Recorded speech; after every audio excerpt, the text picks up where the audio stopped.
siapkan hati kita, kita datang kepada Tuhan. Kami ada saat ini semua karena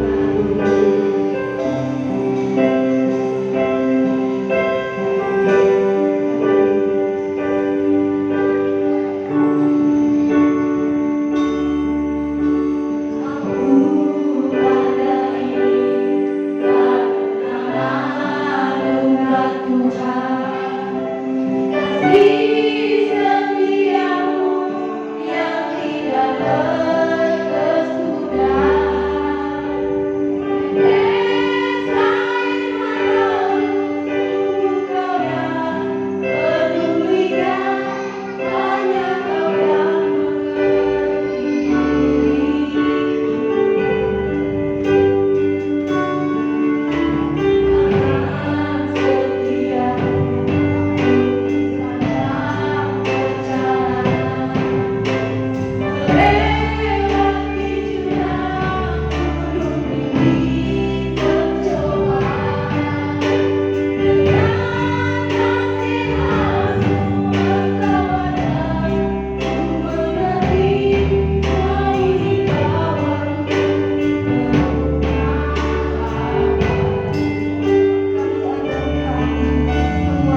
Mari kita berdoa.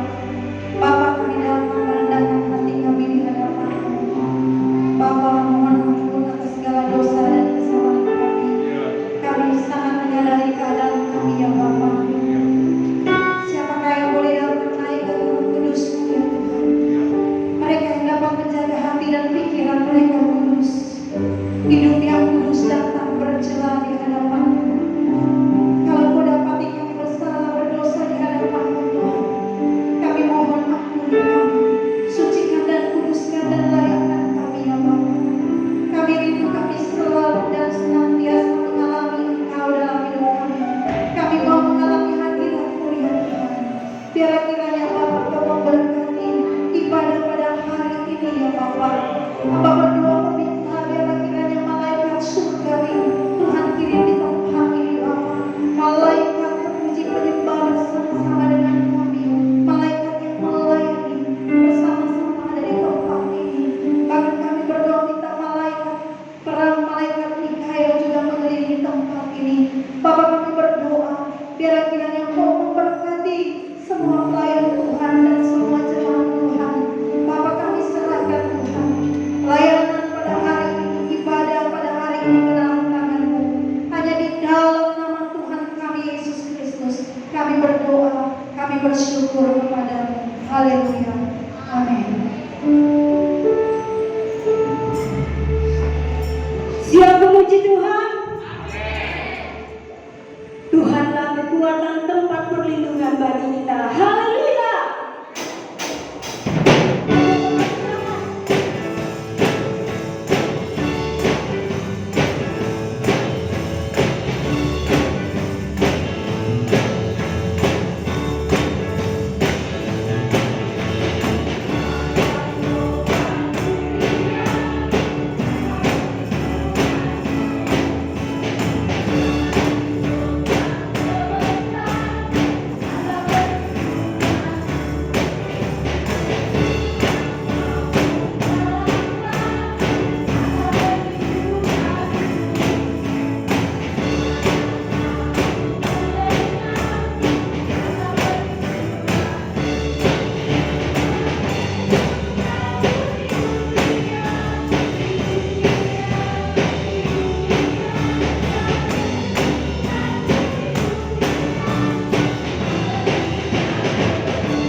Bersama para malaikat kita memuji Tuhan. Amin.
yang mendengarkan firman.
sebuah anugerah yang besar dalam kehidupan kami. Karena kami sadar akan hal itu Tuhan, kami mau diperlengkapi, kami mau belajar bagaimana kami sebagai anak-anak-Mu hidup kudus di hadapan-Mu, memiliki karakter seperti Engkau Tuhan. Kami tidak mau mengikuti cara dunia Tuhan, tapi kami mau belajar dari Engkau. Allah Roh Kudus, biarlah Engkau yang memperlengkapi kami, Engkau yang menegur, mengajar kami, biar kami semakin serupa dengan gambaran Kristus. Terima kasih Bapa, terima kasih Roh Kudus, biarlah Engkau yang memberikan rema kepada setiap kami, sehingga kami boleh semakin belajar dan diperlengkapi. Kami siap Allah Roh Kudus di dalam nama Tuhan Yesus Kristus. Amin. Terima Tuhan boleh berserah diri kembali. Terima kasih tim Praise and Worship.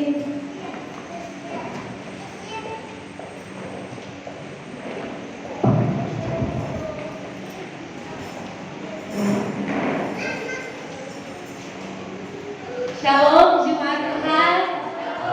Saya percaya bisa lebih dahsyat dari ini. Shalom Jemaat Tuhan. Puji nama Tuhan, senang sekali bisa bergabung dengan Jemaat Tuhan yang ada di sini. Saya juga pernah bersama-sama di sini.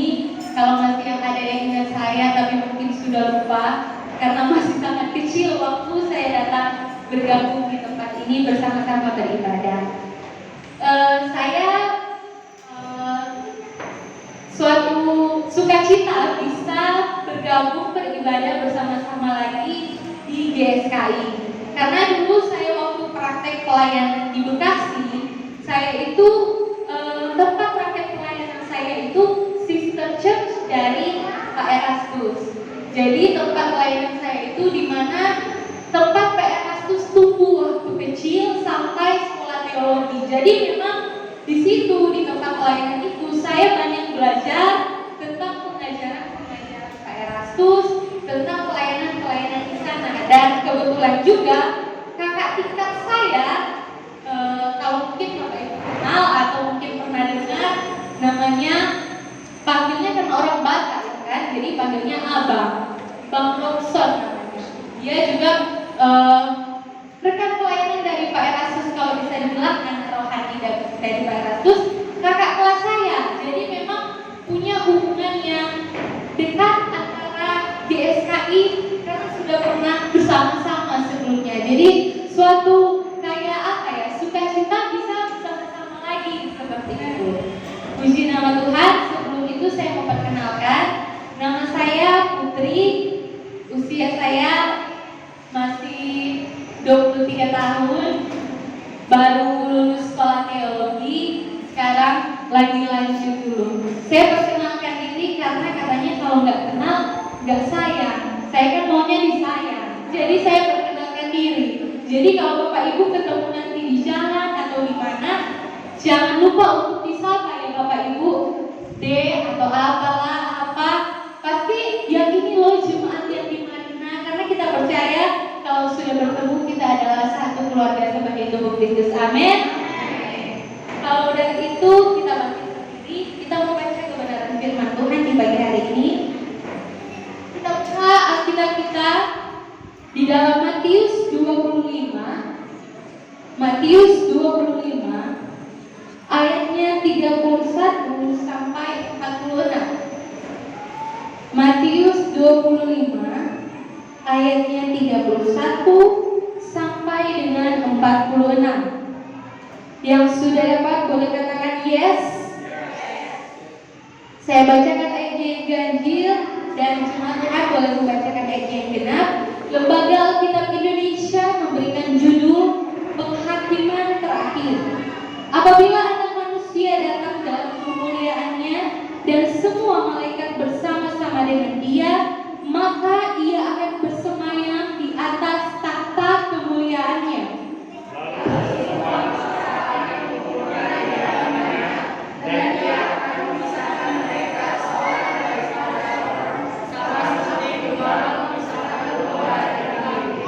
Dan Ia akan menempatkan domba-domba di sebelah kanannya dan kambing-kambing di sebelah kirinya.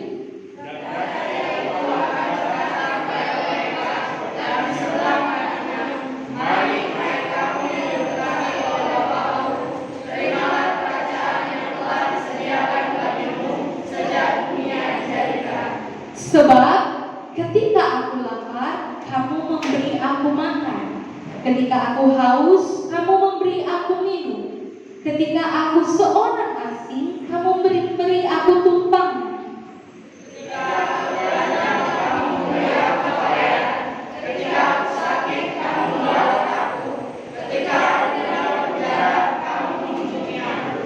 Maka orang-orang benar itu akan menjawab tidak, katanya, Tuhan, bila manakah kami melihat engkau lapar dan kami memberi engkau minum, atau haus dan kami memberi engkau minum? Bila manakah kami melihat engkau sebagai orang asing dan kami memberi engkau makan, atau barang dan kami memberi engkau pakaian? Bila manakah kami melihat engkau sakit atau dalam penjara dan kami mengunjungi engkau? Raja itu akan menjawab mereka, aku berkata kepadamu, sesungguhnya segala sesuatu yang kamu lakukan untuk salah seorang dari saudaraku yang agama ini, kamu telah melakukannya untukku. Dan ia akan berkata juga kepada mereka yang di sebelah kirinya, enyalah dari hadapanku, hai kamu orang-orang terkutuk. Enyalah ke dalam api yang kekal yang telah sedia untuk iblis dan malaikat-malaikatnya. Sebab ketika aku lapar, kamu tidak memberi aku makan. Ketika aku haus, kamu tidak memberi aku minum. Ketika aku seorang asing, kamu tidak memberi aku tumpangan. Ketika aku telanjang, kamu tidak memberi aku pakaian. Ketika aku sakit dan dalam penjara, kamu tidak melawat aku. Mereka akan menjawab dia, katanya, Tuhan, bagaimana kami melihat engkau lapar, atau haus, atau sebagai orang asing, atau telanjang, atau sakit, atau dalam penjara, dan kami tidak melayani engkau. Maka ia akan menjawab mereka, aku berkata kepadamu, sesungguhnya segala sesuatu yang tidak kamu lakukan untuk salah seorang dari yang paling hina ini, kamu tidak melakukannya juga untuk aku. Dan mereka ini akan masuk ke tempat sesat yang kekal, tetapi orang benar dalam hidup yang kekal. Amin. Tuhan, Tuhan kembali. Baru beberapa hari yang lalu kita merayakan yang namanya Natal. Natal itu bicara seorang lahirnya seorang juru selamat. Kita orang Kristen senang, bahagia, banyak perayaannya di mana-mana. Tetapi waktu itu Yesus sudah lahir. Yesus sudah ada di dalam dunia dan Dia sudah melakukan suatu karya penebusan yang besar bagi kita semua. Saat ini adalah saatnya kita menyambut Yesus yang kali kedua. Kalau dulu penyambutannya untuk lahirnya seorang juru selamat, sekarang kita sedang bersiap-siap menyambut sang Raja kekal yang akan memerintah dan menghakimi orang benar. Amin. Banyak ketika orang berbicara, oh sebentar lagi Yesus mau datang, sebentar lagi Yesus mau datang. Banyak yang menjadi tim perencana kedatangan Tuhan. Maksudnya tim perencana kedatangan Tuhan mulai menerka-nerka. Tahun 2012 Tuhan udah mau datang. Tahun 2020, tanggal inilah, tanggal itulah. Kayaknya bentar lagi Tuhan mau datang. Sampai detik ini pun banyak sekali orang yang bercerita sebentar lagi Tuhan mau datang. Mereka sibuk merencanakan kedatangan Tuhan, bukan menyambut kedatangan Tuhan. Sebenarnya sebaiknya kita sebagai orang-orang yang percaya kepada Tuhan Yesus Kristus, kita jangan jadi tim perencana. Gak usah sibuk mikirin kapan Tuhan datang, kapan Dia akan, sibuk aja mempersiapkan diri kita bagaimana kita menyambut kedatangan Tuhan. Amin. Jangan sampai kita sibuk merencanakan dan Tuhan datang, ternyata kitanya gak siap apa-apa. Kitanya jadi bukan umat yang berkenan di hadapan Tuhan. Kenapa? Terlalu sibuk memikirkan, merencanakan yang bukan bagiannya kita. Kalau bagiannya Tuhan, biar Tuhan aja. Kalau kita sibuk memikirkan, melakukan apa yang menjadi bagiannya kita. Berapa banyak di antara kita yang sudah sering sekali membaca ayat ini? Boleh angkat tangan? Yang Matius 25 ini kayaknya dalam hidup udah 10 kali kayaknya saya baca, udah 20 kali pun kayaknya saya baca. Tapi pertanyaannya, apakah kita sudah menjadi seorang domba? Pertanyaannya, saya baca kayaknya dalam tahun ini aja udah 5 kali saya baca. Tetapi pertanyaannya, apakah kita sudah seperti domba?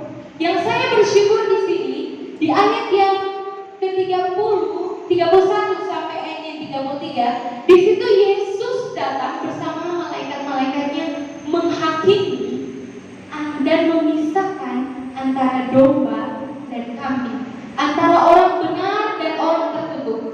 Yang saya bersyukur, Bapak Ibu mesti juga bersyukur. Di situ Tuhan tidak mengkategorikan ini yang punya investasi waktu di dunia 1M, agak pojok kanan dia di sebelah kanan sana, soalnya dia paling banyak investasi. Oh ini waduh ini miskin banget sebelah kiri, gak ngapa-ngapain dia hidupnya. Tuhan gak kayak gitu. Tuhan gak memisahkan orang berdasarkan apa yang dia dapatkan. Tuhan gak memisahkan orang berdasarkan apa yang kamu punya. Tetapi Tuhan memisahkan orang berdasarkan apa karaktermu, apa yang kamu domba atau kamu kambing.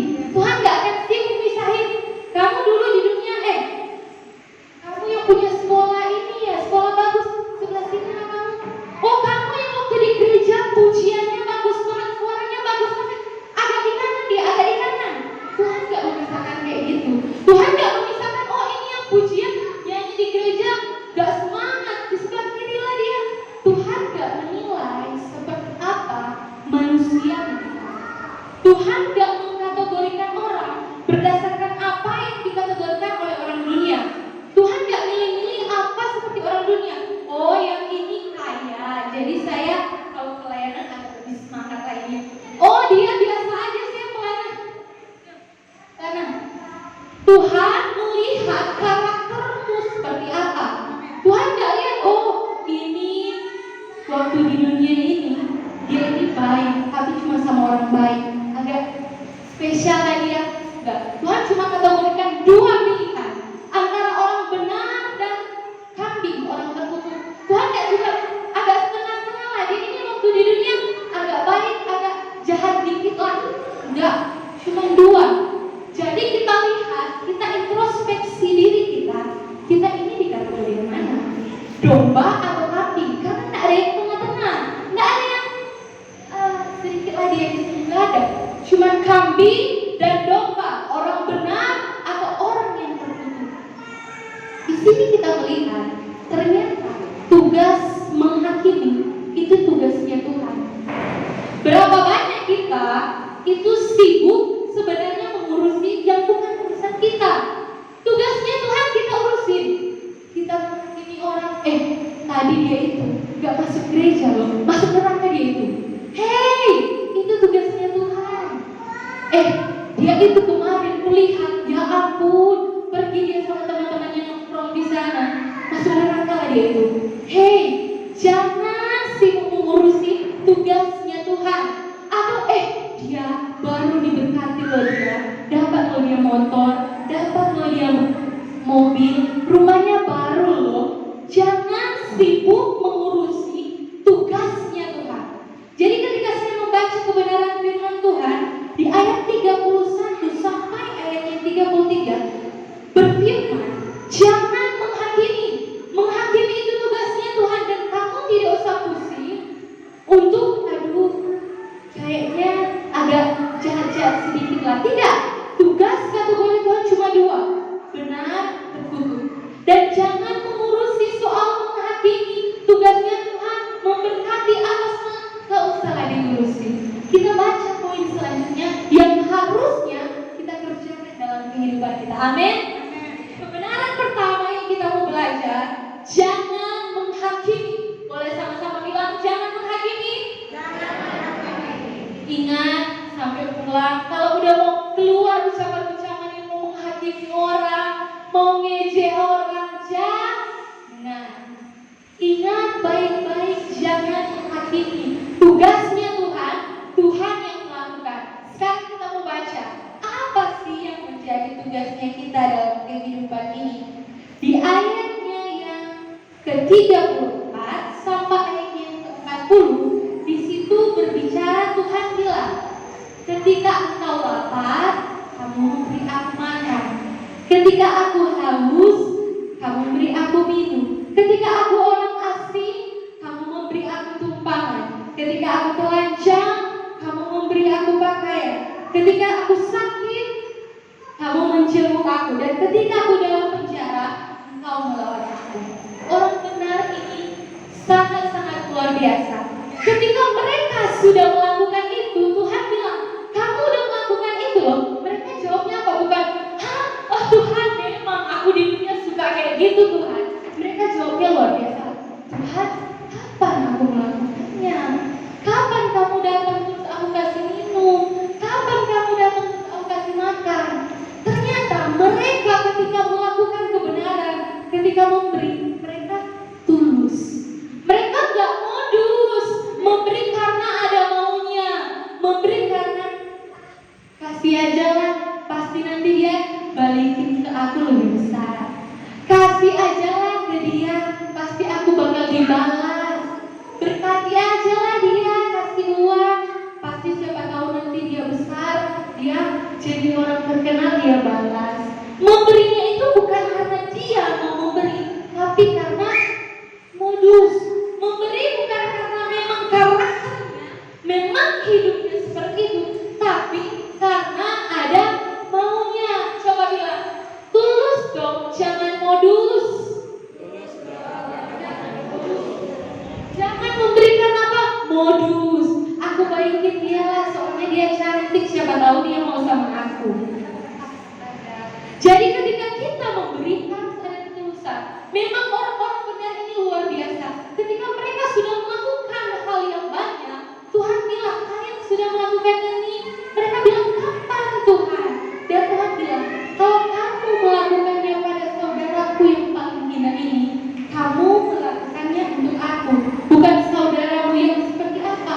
Dia melakukannya bagi saudara yang paling hina, yang gak dipandang sama orang, yang dikucilkan sama orang, yang orang tuh gak anggap, tapi dia mau memberi karena tulus. Jadi dia gak mikir mau dibalikin, mau enggak, dia memberinya dengan tulus. Boleh kita sama-sama lihat video ini? Di sini saya mau kasih ilustrasi video. Kita boleh belajar bersama-sama dari video cuplikan ini, bagaimana seseorang itu memberi dengan tulus. Mungkin Bapak Ibu juga sudah pernah sering melihat video ini.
Membayar obat yang sudah dicuri, tetapi dia juga memberikan makanan buat anak ini, buat mamanya yang sedang sakit di rumah.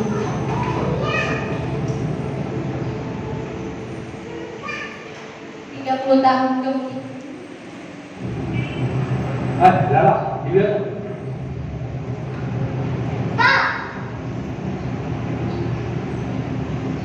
Setiap orang yang datang, yang dipandang orang gak layak, selalu dia kasih makan. Masuk.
animasi video ini kita lihat gimana seorang bapak yang tulus memberi. Dia nggak bakal mikir 30 tahun kemudian anak ini bakal jadi apa, tapi dia memberi dengan ketulusan. Orang datang nggak layak, dia kasih makan. Karena apa? Memberi berdasarkan ketulusan, bukan karena modus. Coba kita baca kebenaran firman Tuhan dalam Roma 12 ayatnya yang ke-9. Boleh para ibu-ibu yang membacakan. Roma 12 ayatnya yang ke-9.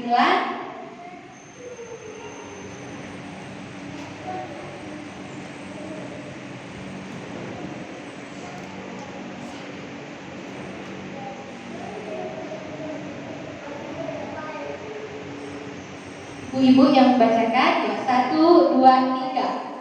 Hendaklah kasih itu jangan pura-pura, jauhi yang jahat dan lakukan yang baik. Sekarang gantian bapak-bapak yang membacakan Roma 12 ayatnya yang ke-20 sampai ayatnya yang ke-21. 1, 2, 3. Tetapi jika seterumu lapar, berilah dia makan. Jika ia haus, berilah dia minum. Dengan berbuat demikian, kamu mengumpulkan di atas kepala. Janganlah kamu kalah terhadap kejahatan, tetapi kalahkanlah kejahatan dengan kebaikan. Ternyata gak hanya sama orang-orang saudara, tetapi juga terhadap seteru, terhadap musuh, terhadap orang yang gak senang sama kita.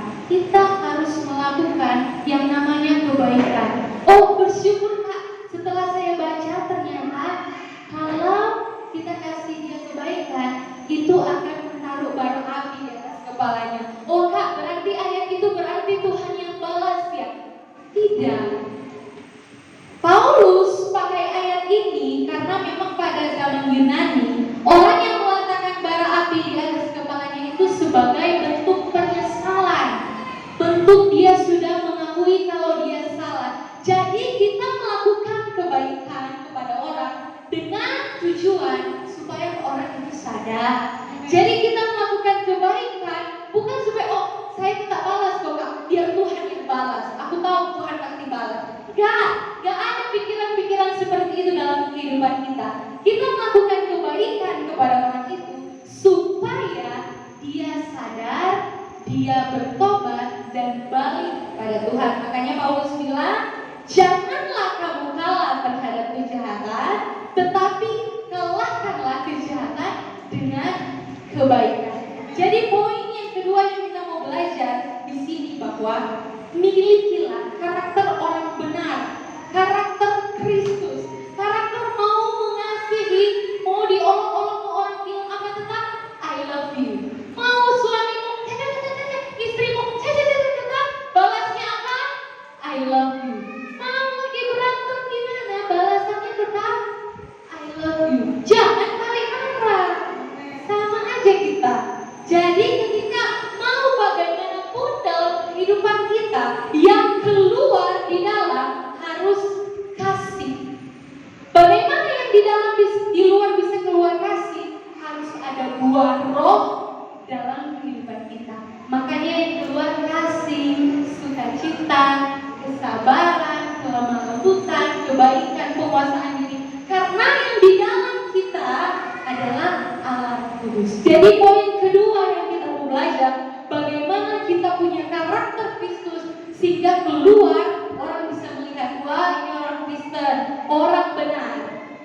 Dan yang ketiga, ketika Tuhan mau menghakimi orang itu, selebihnya dibilang orang-orang yang terkutuk ini, para kambing-kambing bilang, Tuhan, kapan kamu datang? Perasaan gak pernah Tuhan datang? Makanya kami gak kasih makan, gak kasih minum, karena Tuhan gak pernah datang. Orang-orang seperti ini, fokus hidupnya cuma dia sendiri. Makanya dia gak peduli sama orang lain. Dia gak tahu orang lain. Karena apa? Mikirinnya diri sendiri. Aku. Melakukan sesuatu asal ada balikannya ke aku. Aku balik, asal kau juga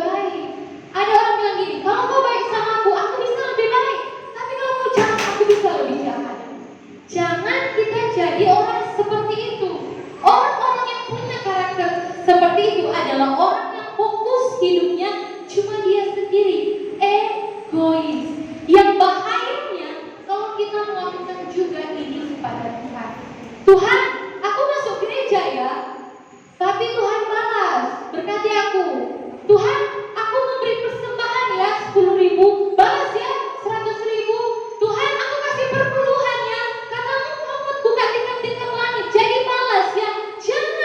Jangan hitung-hitungan sama Tuhan. Jangan pakai kalkulator sama Tuhan. Tugasnya Tuhan jangan suka diambil-alih. Ingat di poin pertama, jangan suka ambil-alih tugasnya Tuhan. Jangan hitung-hitungan. Tuhan, hari ini aku mau kasih persembahan yang terbaik, tapi kau balas ya, balas berlipat-lipat kali ganda. Kayak mana orang ini? Tuhan udah menebus kita dengan darahnya, itu sudah pekerjaan yang luar biasa Tuhan sudah lakukan. Amin. Jangan lagi kita melakukan sesuatu yang dibalas. Kita melakukan kebaikan, kita datang ke gereja, kita melakukan semuanya itu karena kita sudah lebih dulu menerima kasih itu. Makanya kita lakukan. Jangan kita melakukan sesuatu karena mau dapat balasan. Aku mau baik sama orang biar orang baik sama aku. Aku mau datang ke gereja biar Tuhan berkati. Ada yang orang datang ke gereja karena Tuhan mau berkati. Saya bilang ubah persepsimu. Tidak ada orang datang ke gereja buat diberkati. Orang datang ke gereja karena dia sudah diberkati. Orang datang ke gereja karena dia mengucap syukur. Thank you Jesus, karena saya ini kau pilih jadi anakmu. Itu ucapan syukur kita. Kita membalas Tuhan, bukan Tuhan yang balas lagi. Jangan dikacaukan persepsi kita, pemikiran kita bahwa kita melakukan sesuatu untuk mendapat upah. Kau melakukan sesuatu karena kau telah mendapat upah. Kau baik karena 2000 tahun yang lalu Yesus itu sudah disalib buatmu. Itu pekerjaan yang luar biasa. Kalau enggak, Bapak Ibu Saudara, kita ingin semua, ya ampun, di manalah tempat akhir hidup kita kalau Tuhan tidak menebus kita. Bersyukur Tuhan sudah menebus kita, diberikan pengharapan hidup yang kekal bersama memerintah dengan Tuhan. Itu sudah ungkapan syukur. Jadi jangan lagi kita melakukan segala sesuatu biar dapat balasan. Apalagi ada yang perpuluhan, saya kasih biar Tuhan balas lebih banyak. Jangan. Kita melakukan sesuatu karena Tuhan sudah melakukan lebih dulu terhadap kita. Amin. Jadi poin yang ketiga ini, hilangkan kata aku dalam hidupmu. Sekarang bukan kehendakku, bukan keinginanku, tapi kita sedang mengerjakan yang namanya kehendak Tuhan dan keinginan Tuhan dalam hidup kita. Jadi ketika kita melakukan segala sesuatu, pikir dulu, ini kehendaknya Tuhan atau cuma keinginanku, supaya dalam kehidupan kita nama Tuhan dipermuliakan. Amin. Jadi ingat, poin pertama apa? Jangan menghakimi. Poin kedua, memiliki karakter Kristus. Yang ketiga, hilangkan aku dalam hidupmu. Karena sudah tidak ada lagi aku, adanya Kristus di dalam aku. Amin. Kalau kamu coba diri sendiri, mau berbuat baik berdasarkan dirimu, mau menyangkal diri karena dirimu, tidak akan pernah bisa. Kita ini manusia, tidak akan pernah bisa. Kita ini hidup manusiawi, masih ada ingin-inginnya. Tapi kalau kita tahu Roh Kudus bekerja dalam kehidupan kita, kita kasih Roh Kudus yang bekerja memimpin hidup kita, pasti bisa. Amin. Makanya dalam kehidupan kita, setiap hari kita minta biar Roh Kudus yang menguatkan, Roh Kudus yang menghibur, Roh Kudus yang memberi kekuatan. Jangan Roh Kudus disuruh memberkati. Roh Kudus berkati aku hari ini, berlimpah-limpah, banyak kali lah pokoknya. Tapi tiap hari kita tidak ada melakukan karakter Kristus dalam hidup kita. Itu sama kayak omong kosong. Sama kayak misalnya gini, saya mau nilai saya 90. Jadi teman-teman semua di sini yang masih sekolah pengen nilainya 90, tapi nggak mau belajar. Itu kan sama aja kayak omong kosong kan, kayak sia-sia. Jadi dalam kehidupan kita nggak usah pikirin dapat 90, belajar aja pasti dapat 90. Jadi fokus hidup kita, bagaimana hidup kita itu berkenan kepada Tuhan, memiliki karakter Kristus, biar Tuhan ketika dalam penghakiman memisahkan engkau adalah domba dan bukan kambing. Amin. Coba kita ulang lagi. Poin pertama apa? Poin kedua. Yang ketiga, boleh kita sambil berdiri kita bilang 3 poin ini biar sampai pulang rumah masih ingat. Jangan cuma sampai di sini pulang rumah apa yang aku bilang tadi firmannya lupa loh aku apa ya. Yang pertama ya kita saling mengingatkan ya. Yang pertama, yang kedua, yang ketiga. Amin. Untuk kebenaran firman Tuhan boleh lebih kuat lagi bilang tidak punya biar makin nempel di kepala. 1, kedua, yang ketiga. Amin. Untuk kebenaran firman Tuhan saya mau undang pemain musik.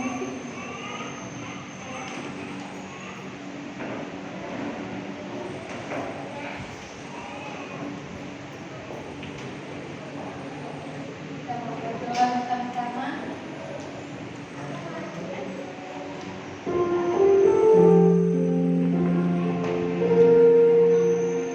Siapkan hati kita mau berdoa kepada Tuhan untuk kebenaran firman Tuhan. Mari kita satu di dalam doa. Bapa di dalam kerajaan surga, kami mengucap syukur Tuhan kalau kami boleh belajar, kalau kami boleh ditegur, kalau kami boleh dikuatkan kembali Tuhan. Terima kasih Bapa kalau Engkau masih mengajar, masih menegur kami Tuhan. Karena kami tahu Engkau menegur, Engkau menghajar anak-anak yang Engkau kasihi Tuhan.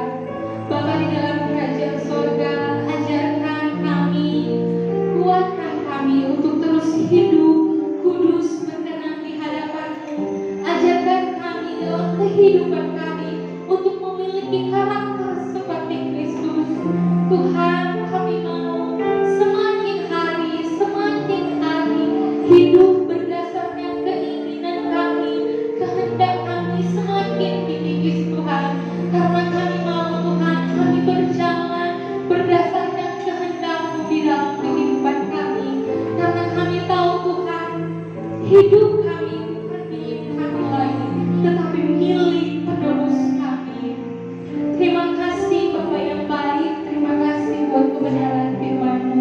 Roh Kudus, Engkau mantapkan di setiap hati kami, biar kami mendapat rema dalam kebenaran firman-Mu, sehingga kami pulang, kami beroleh sukacita lewat kebenaran firman-Mu.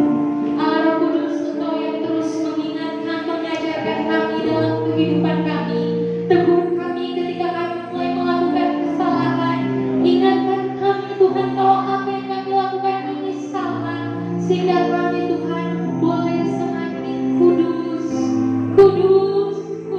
di hadapan Bapa. Terima kasih Bapa yang baik, terima kasih Bapa yang penuh kasih. Kami rindu hidup kami penuh kasih seperti Engkau Bapa.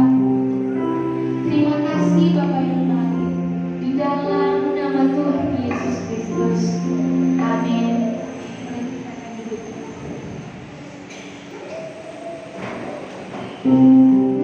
Ya, puji Tuhan, saudara diberkati, berikan tepuk tangan buat Tuhan. Puji Tuhan, sebagai gembala, saya mengucapkan terima kasih banyak buat pelayanan Gracia Putri, ya. Itu benar ya? Hah? Remalia, iya Remalia Putri, ya. Kurang lebih saya mengenal dia masih umur 15 tahun, tapi sekarang sudah cantik, dewasa, dan sekarang lagi lanjut ambil S2, ya. Silakan lagi ambil S2. Kita berdoa, kami akan berdoa biarlah kiranya Tuhan memakai Putri lebih luar biasa agar Injil kebenaran Kristus boleh didengar oleh semua orang, ya. Terima kasih ya Ibu Mesia juga menemani anak datang. Puji Tuhan, luar biasa ya, sebagai orang tua pasti senang melihat anak-anak bisa dipakai Tuhan, memberi diri, ya. Tadi anak saya Kesia bilang saya mau ketika jadi memotivasi yang muda-muda, anak muda ya, masih sangat muda, 23 tahun sudah memberi diri buat Tuhan, bahkan masih muda sudah mau S2, ya. Tahun 2021 sudah selesai. Puji Tuhan, luar biasa ya. Tuhan Yesus untuk kemuliaan nama Tuhan. Bagaimana kita mau memberi diri bagi Tuhan. Ya, Tuhan Yesus memberkati seluruh jemaat Tuhan yang sudah hadir beribadah. Saya lihat juga ada saudara kita yang baru pertama kali bergabung. Selamat datang di GSKI Tuhan Yesus Kristus. Tuhan memberkati kita semua. Ya Tuhan, Bapak Ibu, pengumumannya untuk ibadah kita ada ibadah malam Natal, ya ada ibadah malam ibadah malam tahun baru. Yang malam tahun baru ibadahnya jam 7 malam dan ibadah tahun baru tanggal 1 itu jam 10 pagi. Kita tanggal 1 Januari ya, kita jam 10 pagi. Jadi malam jam 7. Kita akan kembali bersama-sama dalam ibadah malam Isa tahun dan ibadah tahun baru. Mari kita bangkit berdiri, kita akan mengakhiri ibadah kita pada hari ini. Bapak Ibu kalau mau memberikan persembahan, ada kotak di depan untuk mendukung pekerjaan Tuhan. Bisa selesai ibadah Bapak Ibu boleh membawanya ke depan. Mendukung pembangunan atau ucapan syukur Natal dan juga menyambut tahun baru ada disediakan amplopnya. Tuhan, kami rela mengusungkan diri kami dan segala keinginan kami. Bapak Ibu, firman Tuhan telah mengingatkan kita agar supaya kita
Karena kapan saja engkau akan dipanggil oleh Tuhan. Apakah kau termasuk golongan kambing atau golongan domba? Ini harus menjadi pertanyaan selama kau hidup. Karena ketika kau mati tidak ada lagi waktu untuk berbenah. Tidak ada lagi waktu untuk berkemas-kemas. Sekarang waktunya kau bertanya kepada Tuhan. Sekarang waktunya kau koreksi dirimu di hadapan Tuhan. Apakah kau golongan kambing atau golongan domba? Ini harus menjadi kegentaran orang percaya. Ini harus menjadi ketakutan orang percaya. Agar supaya ketika kau bertemu dengan Bapa, Bapa akan perkenankan kau masuk dalam kerajaan. Bapa dalam kerajaan surga. Setiap kali mendengarkan kebenaran-Mu, kami tak tutup malu di hadapan-Mu. Karena sesungguhnya kami juga mendapati diri kami sebagai hamba. Kami belum mati, Tuhan. Tapi daging kami masih hidup. Kami belum mengosongkan diri kami. Masih suka menghakimi. Masih suka membalas yang jahat. Bahkan kami, Tuhan, masih hidup serupa dengan dunia. Ampuni kami ya Bapa. Perkenankan kami di samping. Sejak kami hidup di bumi sampai di keabadian. Ampuni Tuhan ketidaktepatan kami melakukan firman. Ampuni kalau kami tidak melayani perasaan-Mu, tapi kami melayani keinginan kami. Sehingga kami mudah tersinggung ketika tidak dihormati. Kami sakit hati ketika kami tidak dipuji. Ampuni kami Tuhan. Kalau kebaikan kami tidak dibalas, ternyata kami belum tulus melakukan kebaikan. Ampuni ya Bapa. Perkenankan dan layakkan kami di hadapan. Dan hamba berdoa ya Bapa buat putri Tuhan yang sudah Kau pakai menjadi wakil-Mu pada saat ini menyampaikan suara kebenaran firman. Bapa, biarlah Kau membela dia dalam mengerjakan keselamatan. Kiranya Kau membela dia, melindungi dia dalam menyampaikan kebenaran-Mu ya Bapa. Pakailah dia Tuhan, utuslah dia, sehingga banyak orang akan mendengar kebenaran dari bibir mulut hamba-Mu ini. Berkati masa mudanya, berkati perkuliahannya, berkati orang tuanya, berkati keluarganya Tuhan. Biarlah kiranya Tuhan melindungi keluarga ini selama mereka berjuang melakukan tugas dan kehendak Bapa. Hamba berdoa bagi semua Tuhan pelayan Tuhan. Biarlah kiranya Tuhan juga memberkati mereka, sehingga mereka juga akan terus melayani dan memberi yang terbaik untuk Engkau ya Tuhan. Berkati seluruh jemaat Tuhan. Apapun yang menjadi pergumulan persoalan hidup mereka, biarlah kekuatan Allah mengalir atas mereka, sehingga mereka boleh mengerti kehendak Bapa di tengah pergumulan hidup. Mereka boleh mengalami perubahan hidup di tengah tantangan dan persoalan hidup. Mereka memiliki karakter yang serupa dengan Yesus. Berkati pekerjaan mereka Tuhan. Berkati. Terima kasih banyak Tuhan Yesus. Saudaraku dikasih Tuhan, pada saat ini kita akan berdoa. Ada saudara kita, saudara seiman, Bapak Dik Sinampo ya. Dik Sinampo ada 3 kali kurang lebih berturut-turut beliau ibadah bersama kita di tempat ini. Seorang bapak yang datang sendiri ya, hari Natal, malam Natal, hari Natal ada beberapa kali beliau terus hadir ya, dan hari terakhir ibadah bersama dalam Natal ya, buru-buru pamit pulang. Dan pada hari ini kami melihat di media sosial istrinya mohon doa, ia terbaring tidak sadarkan diri di rumah sakit ya, dalam keadaan koma. Jadi kita berdoa saudara, minta pertolongan Tuhan, minta mujizat Tuhan. Tapi biarlah kiranya kehendak Tuhanlah yang terjadi bagi Bapak Dik Sinampo. Mari kita berdoa bersama-sama.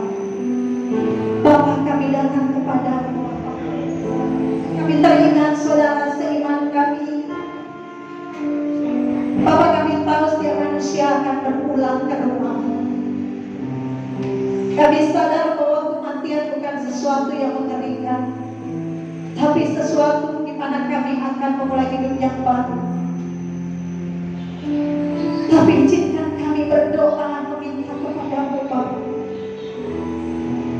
Saat ini Bapak Bin Sinambo terbaring di rumah sakit tidak sadarkan diri, Bapak. Kami berdoa memohon kehendak Tuhan atasnya. Jikalau Tuhan masih berkenan, Ia menyelesaikan tugas dan pekerjaan banyak yang belum selesai. Kami mohon Tuhan jamah tubuhnya saat ini. Biarlah kiranya mujizat kesembuhan terjadi pada Tuhan, jangan diberi. Kami memohon kekuatan Tuhan bagi istri dan anak menghadapi keadaan suami tercinta pada saat ini. Kami berdoa meminta kehendak Tuhan, biarlah terjadi bagi anakku ini, Bapa. Di dalam nama Tuhan kami Yesus Kristus, ini doa kami, ini permohonan kami kepada-Mu. Kiranya Tuhan menjamah tubuh Pak Ben Sinambo di dalam nama Tuhan kami Yesus Kristus. Terima kasih dan pujilah nama. Segala kemuliaan, hormat, pujian bagi Tuhan. Kalau sebentar kami akan kembali ke rumah kami masing-masing. Biarlah kiranya Bapa utus malaikat surgawi mengawali perjalanan kami, sehingga kami semua boleh tiba di rumah dengan selamat, dengan tidak kurang suatu apapun. Dan bagi anak-anak-Mu yang akan memberikan korban persembahan, Tuhan juga kiranya memberkati mereka, sehingga mereka belajar memberi dengan sukacita, memberi dengan tulus hati, hanya untuk mendukung pekerjaan Tuhan. Di dalam nama Tuhan kami Yesus Kristus kami berdoa. Angkatlah kedua belah tangan-Mu, arahkan hati pikiran-Mu kepada Tuhan. Anugerah dari Allah Bapa kita yang di surga, kasih di dalam Tuhan kita Yesus Kristus, dan di dalam persekutuan Allah Roh Kudus kiranya memberkati dan menyertai saudara hari ini, besok, sampai selama-lamanya. Tuhan Yesus datang segera. Amin. Tuhan memberkati selalu.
Amin, amin. Kami Yesus memberkati. Selamat hari ini.